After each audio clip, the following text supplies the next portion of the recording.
Baik, Assalamualaikum warahmatullahi wabarakatuh. Terima kasih Zivi atas performnya. Nah, kita bersama sebelum kita mulai. Assalamualaikum Ustazah Syifa. Waalaikumsalam warahmatullahi wabarakatuh. Mas Sofyan. Alhamdulillah sehat. Alhamdulillah, Masya Allah. Ustazah, oke sini ya. Nah, tadi kita sudah mendengarkan di segmen 1, Ustazah Kotrunada telah menyampaikan tausiah. Tema kita sangat menarik berkaitan dengan keluarga, keuangan stabil. Apakah ini bagian daripada sakinahnya keluarga kita. Tadi Ustazah Kotrunada telah menyampaikan bagaimana membangun keluarga yang sejahtera menurut Islam. Nah, Ustazah Syifa nanti akan menyampaikan di segmen 3 tentang bagaimana mengelola keuangan ala Rasulullah SAW. Ini betul, menarik. Nah, boleh di-spill sedikit bocorannya apa ini? Kira-kira mengelola keuangan ala Rasulullah itu seperti apa, Ustazah? Ya, jadi ada Islamic Financial Planning ya. Bagaimana memplanning, merencanakan keuangan keluarga. Jadi kita tahu arusnya kemana, pendapatannya harus diapakan, kemudian bagaimana sedekah yang harus dikeluarkan, dan itu juga otomatis contohnya langsung Rasulullah dengan para keluarganya. Salah satu istrinya yang memang juga pintar mengatur keuangan adalah Sayyidatuna Khadijah radhiyallahu taala anha. Nanti akan kita bahas apa sih dasar-dasar dari Islamic financial planning dan ajaran dari Rasulullah Shallallahu Alaihi Wasallam. Masya Allah. Tadi Ustazah Syifa menyampaikan diantaranya dengan bersedekah. Nah, selama ini kita melihat bahwa sedekah ini kan secara kasat mata, mungkin secara orang yang mungkin kita tidak begitu paham bagaimana sedekah sesungguhnya akan memberikan keuntungan sendiri kepada kita. Nah, ini bagaimana memberikan pengertian kepada warga, kepada pemirsa ini ketika kita bersedekah itu justru dengan harta kita yang berkurang itu sebetulnya akan diganti Allah dengan berlipat-lipat. Itu bagaimana Ustazah Syifa? Sebenarnya panjang sekali ya. Contohnya itu kan langsung Rasulullah Shallallahu Alaihi Wasallam. Rasulullah itu orang yang paling dermawan. Jadi kalau mau kita menanamkan rasa empati, berbagi, bersedekah kepada sesama, itu harus dimulai utamanya dari orang tua kepada anak-anaknya di rumah. Orang tua kepada Jadi ada teladan orang tua yang kemudian diajarkan dan harus dicontohkan langsung di depan anak-anaknya. Mungkin kalau dengan lisan, dengan nasihat, anak-anak dan keluarga sulit menerima. Tapi kalau ibda binafsik, ayah ibunya yang langsung nyontohin depan anaknya, misal jalan ke lampu merah ada pengemis, dikasih sama orang tuanya, di case yang lain atau keadaan yang lain tiba-tiba anaknya bilang, "Mah, aku juga pengen dapat kebaikan sedekah." Jadi harus langsung dengan contoh kedua orang tua kepada keluarganya. Nah, ini menarik berkaitan dengan mengajarkan anak kepada orang tua kepada anak bagaimana bersedekah. Ada juga fenomena atau kondisi ketika ada tadi Ustazah Syifa menyinggung tentang bagaimana kondisi di lampu merah misalnya. Nah, tapi sekarang itu kan kebanyakan orang itu kan minta-minta dengan dia modus begitu Ustazah. Betul. Nah, ini bagaimana? Kadang ada juga orang tua, "Ayah, aku mau kasih uang ini ke pengemis." Tapi si ayah lebih tahu nih. Jangan deh itu karena modus. mungkin sudah dewasa ya. Sudah dewasa itu bagaimana? Kita kalau yang dewasa itu kan mudah men-screening. Jadi memfilter kira-kira ini pantas gak untuk menerima atau ada yang lebih berhak lagi untuk menerima. Tapi nggak apa-apa gitu walaupun orang tuanya sudah tahu. Jikalau anaknya punya kemauan untuk berbagi jangan di cut off. Jangan dihalangin. Karena bisa jadi nanti anaknya akan terbiasa dan kalau di cut off saat itu juga dia mungkin udah nggak mau lagi ngelakuin kebaikan yaitu berbagi sedekah. Nanti di waktu lain bisa dijelaskan bahwa yang lebih berhak ini loh nak, jangan sembarangan mengasih dan lain sebagainya di momen yang tepat untuk memberikan nasihat gitu. Nah tadi juga Ustazah Syifa menyinggung bagaimana Sayyidina Khadijah memberikan bagaimana beliau adalah sosok sosok hartawan, sosok bisnismen yang sangat luar biasa sekali. Ini boleh dikasih spill sedikit ini. Bagaimana Bunda Khadijah memberikan bagaimana beliau berwira swasta? Jadi sebagaimana yang kita tahu, Sayyidatuna Khadijah radhiyallahu taala anha adalah beliau seorang businesswoman.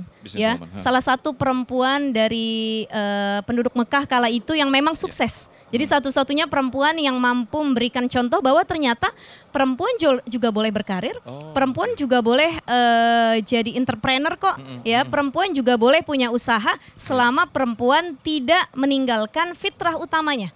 Jadi tetap harus back to fitrah. Kembali kita sebagai ibu, istri, tugas utamanya nggak boleh kelewat. Akan tetapi di sini Khadijah itu nanti memberikan gambaran bagaimana dia jadi istri yang baik, yang mensupport suaminya. Termasuk dari pendapatan yang dia punya, perekonomian yang stabil, income yang banyak, itu nantinya akan jadi support system untuk dakwahnya Rasulullah Shallallahu Alaihi Wasallam. Jadi mungkin boleh dicontoh oleh Khadijah masa kini ya, para muslimah zaman sekarang. Nah ini menjadi contoh yang luar biasa sekali, khususnya ketika banyak wanita yang akhirnya berkarir, kemudian berwirausaha, melupakan syariat dan bahkan melupakan kodrat ini. Apalagi ketika seorang istri pendapatannya lebih tinggi dari suaminya. Saya yakin kalau perempuan yang paham agama, dia terus mau belajar, dia tidak akan melakukan hal demikian. Ini hanya terjadi kasusnya kepada perempuan yang memang mungkin awam dan belum tahu agama. Nanti kita akan luaskan lagi bagaimana pemaparan dari guru kita Ustazah Syifa Nur Fadilah. Namun sebelumnya kita akan mendengarkan tausiah dari Habibana Habib Nabil Al-Musawa. Selamat menyaksikan. Baik, bismillahirrahmanirrahim. Assalamualaikum warahmatullahi wabarakatuh. Kayaknya bapak-bapaknya belum bunyi nih. Assalamualaikum warahmatullahi wabarakatuh.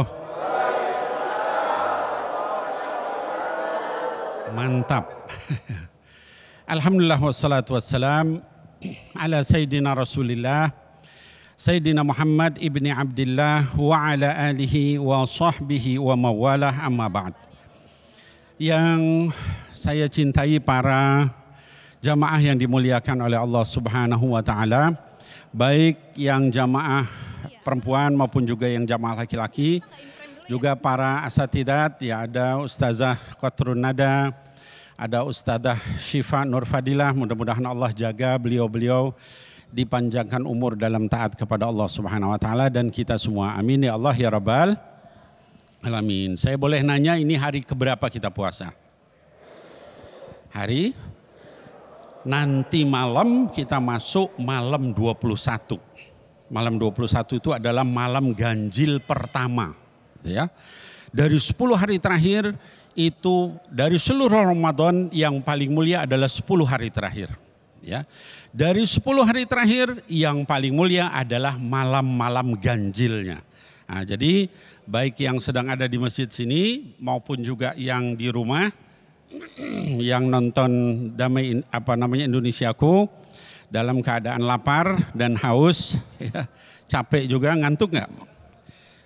Pada sehat semua? Kayaknya matanya mau gini-gini bilangnya sehat. Ya, mudah-mudahan sehat semua insya Allah. Baik, jadi para pemirsa dimanapun berada dan juga para jamaah, kalau kita bicara tentang rezeki, bagaimana rezeki yang baik, yang berkah, ya. Kalau tadi dikatakan bahwa judul tema kita adalah bagaimana, apakah kalau misalnya rezekinya itu stabil, keuangannya, itu berarti dia rumah tangganya bahagia, gitu ya. Tadi Ustazah Qatrun Nada sudah menyampaikan tentang ciri rumah tangga bahagia. Saya ingin menyampaikan tentang rezeki yang halal itu seperti apa, ya. Allah Subhanahu wa taala, para pemirsa dan juga para hadirin, hadirat dimanapun berada. Jadi Allah Subhanahu wa taala menjelaskan kepada kita tentang bahwa rezeki itu harus halal, ya. Orang beriman, orang Islam itu rezekinya harus halal, nggak boleh campur aduk dengan yang tidak halal. Sampai Allah Subhanahu wa taala menjelaskan di dalam Quran, orang beriman itu soal rezekinya hampir sama dengan para rasul.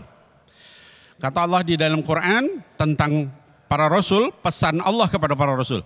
A'udzubillahi minasyaitonirrajim. Bismillahirrahmanirrahim. Ya ayyuhar rusulu kulu minat thayyibati wa'malu shalihan. Inni bima ta'maluna basir. Kata Allah Subhanahu wa taala, wahai para rasul, ya, rasul itu hadirin hadirat sekalian, anak-anakku sekalian, itu orang-orang paling mulia, ya. Dari seluruh manusia yang paling mulianya adalah para rasul, ya. Kata Allah Subhanahu wa taala kepada seluruh rasul, wa ya ayyuhar rasul, wahai seluruh nabi-nabi, wahai semua rasul-rasul, kulu minat thayyibat, ya, makanlah oleh kalian semua makanan yang thayyib. Thayyib di sini artinya halal dan baik, ya. Emang ada beb yang halal tapi nggak baik? Ada, ya. Anda kalau terus-terusan makannya gorengan terus, ya. Kalau berbuka makannya apa biasanya? Ya. Gorengan tiap hari, nggak makan yang lain. Kira-kira thayyib nggak itu? Ya. Sakit badan kita yang ada, ya. Jadi dikatakan halal dan juga harus thayyib. Ya, kata Allah, wahai sekalian rasul-rasul semua, kulu minat thayyibat, makanlah makanan-makanan yang thayyib, yang baik, yang halal, yang sehat, gitu ya. Lalu bukan hanya itu, kata Allah Subhanahu wa taala, wa'malu sholiha. Ya, wahai para rasul, beramallah dengan amal-amal yang saleh. Nah, oleh sebab itu kita diperintah untuk mengikuti para rasul. Ya, kalau rasul diperintahkan untuk makan yang thayyib, yang baik, yang halal, kita juga harus seperti itu. Ada enggak yang suka makan ular di sini? Ya. Ya Allah, Bib, orang lagi Ramadan makan ular itu. Saya berikan contoh-contoh ekstrim supaya kita tahu bahaya yang namanya itu. Bukan hanya karena ularnya, tapi karena dia adalah makanan yang haram. Ada yang tahu kenapa ular itu haram? Ya, karena ada gigi taringnya itu, ya. Jadi binatang yang dzinabin minas siba, ya, binatang-binatang yang berkuku tajam, bergigi, ya, taring itu, maka adalah hukumnya adalah haram.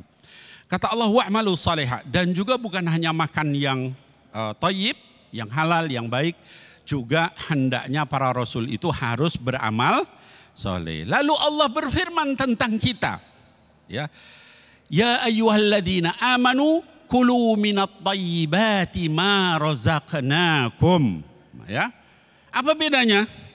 Hampir nggak ada bedanya. Ya, tadi kulu minat thayyibat, sini kulu mimma thayyibati ma razaqnakum. Suruh kita itu untuk makan yang baik. Dari apa? Dari rezeki yang diberikan oleh Allah Subhanahu wa taala. Maka kalau kita hidup, usahakan.